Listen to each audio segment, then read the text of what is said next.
এক্ষেত্রে আপনি একজন ডক্টর, আপনি বুঝতে পেরেছেন যে আপনার কিডনিতে রিপোর্টের কিডনির ডিস্টার্ব এলেও আপনার ওই সিমটমস নেই, কিন্তু একজন সাধারণ পাবলিক তো এই সিমটম বুঝতে পারবে না। হ্যাঁ, সাধারণ বুঝতে পারবে না। তখন ওনার কি হবে? উনিও এখন আমি কি করে বলবো, এখন ওনার কাছে বারে বারে যাবে, বারে বারে গেলে ওনাকে বারবারে পাথর নেই অথচ কিডনিতে পাথর আছে বলে ওষুধ খেতে হতো। যদি সে আপনার কথাই মন্দ কি, যদি আপনি ডাক্তার না হতেন, একজন নর্মাল আমাকে খেতে হতো, কিন্তু আপনার কিডনিতে সেই রিপোর্টে নাই। তাহলে ওখান থেকে যখন হায়দ্রাবাদ থেকে ব্যাক করলেন, আপনাকে যে প্রেসক্রিপশন দেওয়া হলো সেই প্রেসক্রিপশনে কি কোনো কিডনির কোনো ঔষধ বা আপনাকে কোনো কিডনির জন্য কোনো সাজেশন করা হয়েছে কি? না, কোনো কিছু করা হয়নি আমাকে। তাহলে এক্ষেত্রে আপনার কি যথেষ্ট সন্দেহ রয়েছে যে এদিকে কি বলতে চাইছেন? তাহলে চিকিৎসার গাফিলতি বলছেন।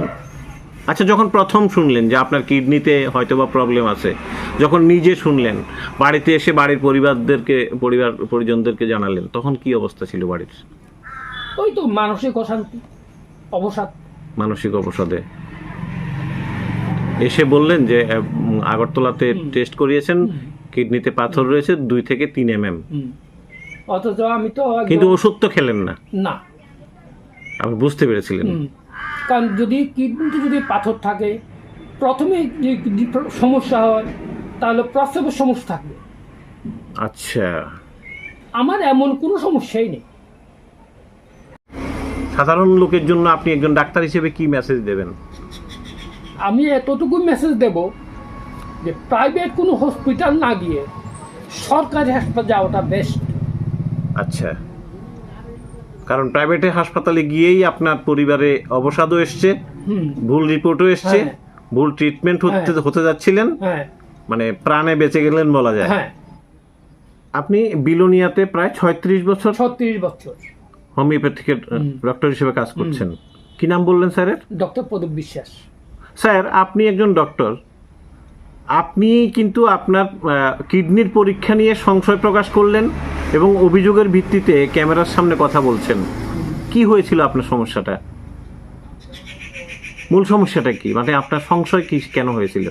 সংশয় কোনো কিছুই নেই, শারীরিক সমস্যা, শারীরিক দুর্বলতা, খাওয়ার পিপাসা কম, এটা একটা গ্যাস্ট্রোএন্টারোলজির ব্যাপার। ওই জন্য আমি ডাক্তারবাবুকে দেখিয়েছিলাম। আচ্ছা, কোথায়? আগরতলা। আচ্ছা, unity means unity hospital. Unity hospital opposite Krishnanagar CNG. আচ্ছা, হ্যাঁ, আগরতলা। ওখানটা দেখিয়েছিলেন। ডাক্তারবাবু বললেন আপনি সোনোগ্রাফি করে আসুন। কোথায়? ওখানেই। সঙ্গে সঙ্গে সোনোগ্রাফি করলাম, কিন্তু যে ডাক্তারবাবু করাচ্ছে আমি ওনাকে কোনো দূর দিয়ে চাইছি না। উনি কতটুকু দেখেছেন। আপনি সোনোগ্রাফি রিপোর্টে কি এসছে? ওই তো আপল্লো ল্যাব কিডনিতে 2 to 3 mm এর একটা মিউকুলিট। আপনি ছোট পাথরের একটা সম্ভাবনা রয়েছে বাঁদিকের কিডনিতে। বাঁদিকের কিডনি সাইজ কত বললেন? 2 to 3 mm। এটা রিপোর্টে লেখা আছে? আচ্ছা, হ্যাঁ, তারপর ওষুধ খেলেন না? কেন? যদি কোনো পাথর হয় তাহলে তো একটা সমস্যা থাকবে, আমার সিমটমস থাকবে। পাননি আপনি? আমি কোনো সিমটম পাই না। তারপর কি করলেন? আমি তারপর এখানে এই চিকিৎসা সন্তুষ্ট হওয়ার সম্ভাবনা নেই আমার, দেখি আমি তারপর এআইজি গেলাম। মানে স্যাটিসফ্যাকশন না পেয়ে আপনার সন্দেহ হওয়াতে আপনি এআইজিতে গেলেন। এআইজি মানে কোথায়? হায়দ্রাবাদে গেলেন, যেটা এশিয়ার গ্যাস। আচ্ছা, হ্যাঁ, ওখানটা গেলেন। ওখানে কি বললো? ওরা বললো কিছুই নেই। ওনারা ওখানটা কি টেস্ট করিয়েছেন? এন্ডোস্কোপি করিয়েছে, কোলোনোস্কোপি করিয়েছে, সোনোগ্রাফি করিয়েছে। আচ্ছা, আদার ব্লাড রিলেটেড যা টেস্ট, অ্যাসিড, কেএফটি, এলএফটি সব কিছু করিয়েছে। কত টাকা খরচা হয়েছে ওখানটায় আনুমানিক? অতটুকু তো মনে নেই। আনুমানিক কত টাকা খরচা? Totally above 1 lakh. আচ্ছা, তো ওখানটা রিপোর্ট কি এসছে? আপনার কিডনিতে পাথর? কোনো কিছুই নেই। ওখানে গিয়ে কিছুই নেই? কোনো সমস্যা নেই। আপনাকে ওখান থেকে কোনো কিডনির কোনো সমস্যাও নেই? না। ওষুধও দেওয়া হয়নি? আমাকে দিয়েছে গ্যাসের ওষুধ, লিভারের ওষুধ, আর একটু হালকা সেডেটিভ ড্রাইভের। আচ্ছা, মানে আপনার কিডনি রিলেটেড কোনো ওষুধ আর সেখান থেকে? না, যেহেতু রিপোর্টে সবকিছু ঠিকঠাক, হ্যাঁ। আপনার কাছে দুটোরই প্রমাণ রয়েছে। হুম। আচ্ছা স্যার, কি বলবেন? আপনি তো এখান থেকে হয়তোবা আপনার পয়সা রয়েছে এই জন্য এখান থেকে ওখানে না, গেলেন, ব্যাপারটা পয়সার না, তাহলে ব্যাপারটা হচ্ছে এই যে মিসম্যানেজমেন্ট, এটা তো ঠিক নাই। মানে ত্রিপুরার একটা প্রাইভেট হসপিটালে একরকম পেলেন, এখান থেকে আবার এআইজিতে গিয়ে আরেক রকম পেলেন। হ্যাঁ, এটা mismanagement, one type of mismanagement. আচ্ছা আচ্ছা, এক্ষেত্রে কি বলবেন? যারা তো এমন তো অনেকেই রয়েছে যে রাজ্যের বাইরে গিয়ে চিকিৎসা করতে পারে না, ওনাদের উপরে নির্ভর করে। আপনিও তো যদি বাইরে না যেতেন তাহলে হয়তো বা এর ওষুধই খেতেন। আমি খেতাম, কিন্তু কিচ্ছু করার নেই। আচ্ছা, কারণ ওনার বিরুদ্ধে বলার মতো কোনো ভাষা নেই আমার। আমি মানসিকভাবে বিধ্বস্ত। হ্যাঁ, সব পাশাপাশি আপনার পরিবারও যথেষ্ট। টোটালি বিধ্বস্ত।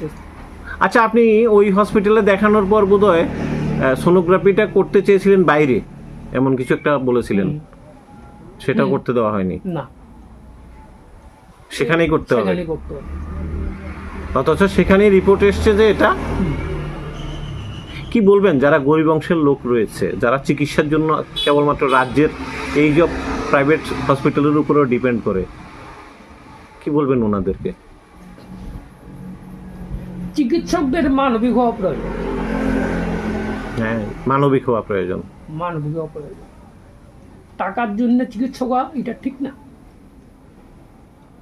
টাকা সবাই ইনকাম করবে, আরেকজন ডাক্তারও ইনকাম করবে, আমিও ইনকাম করবো, কিন্তু মানুষের জীবন যাতে বিপর্যস্ত না হয়। আচ্ছা, একদিকে মানুষের জন্য, অন্যদিকে ডাক্তার যেহেতু রোগীর জন্য ভগবান, সেহেতু এদিকে নজর রাখা উচিত। 100 বার। আপনি ডাক্তার, আপনি নিজেই বিভ্রান্তিতে পড়ে গেলেন, আপনার পরিবারও, আবার রিপোর্টও আপনার দুদিকে দুরকম এসছে। এখন আপনি কেমন আছেন? এখন আছি মোটামুটি ভালো। ওষুধ তো খেতে হয় না আর? এই তো সাধারণ ওষুধ। কিডনির ওষুধ তো আর খেতে না, হচ্ছে না? কিডনির তো কোনো ওষুধ নেই, কোনো প্রবলেমও নেই। প্রবলেমই নেই। সকালে গ্যাস ওষুধ খাই, দুপুরে লিভার ওষুধ খাই, রাত্রেবেলা লিভার ওষুধ খাই, এতটুকু ওষুধ আমার।